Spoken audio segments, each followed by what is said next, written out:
In the aftermath of the murders of George Floyd, Ahmaud Arbery, and Breonna Taylor, as well as others, there were a number of litigators at Ballard who got together and said, well, what can we do about this? What can we do to help? What can we do to affect change? All of us are becoming more and more aware that the criminal laws simply have not been enforced equally, without regard to income, race, or national origin.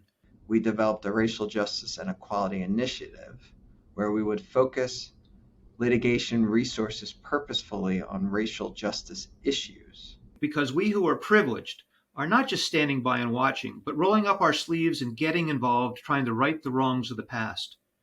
And it's there that we have seen Ballard be a leader, not just in Philadelphia, but across the state. We felt like we could be more intentional in how we were approaching issues of racial equity. We'd always done pro bono work, but we wanted to pull together people that we thought were our brightest people, most innovative, that could look at the issue from all different dimensions. It's been pretty remarkable to see our lawyers mobilize around a number of critical issues touching on racial injustice, whether it's voting rights, juvenile justice, equal access to education, criminal record expungements, a range of things. And they are doing such things as enhancing voter access and trying to beat back the attacks, which are very troubling, on voter rights, combining with groups in the Midwest to advance causes of Native Americans, working with folks in Maryland to try to bring equity there, to try to do something about the very, very disproportionate number of folks who are in prison for life. They were one of the first law firms in Philadelphia and in the state to volunteer for the Pardon Project. They've had almost 100 lawyers and dozens of paralegals sign up as volunteers and have helped over 100 clients apply for pardons.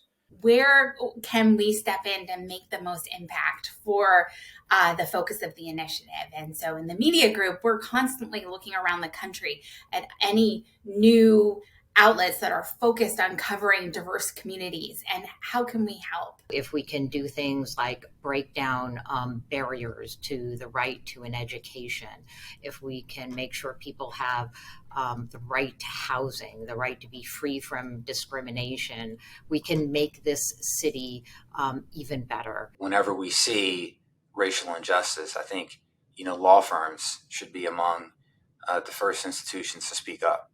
Because of our resources, because of our knowledge of the law, and because of our ability to change things that aren't right. There's a lot to do. This is a long-term commitment.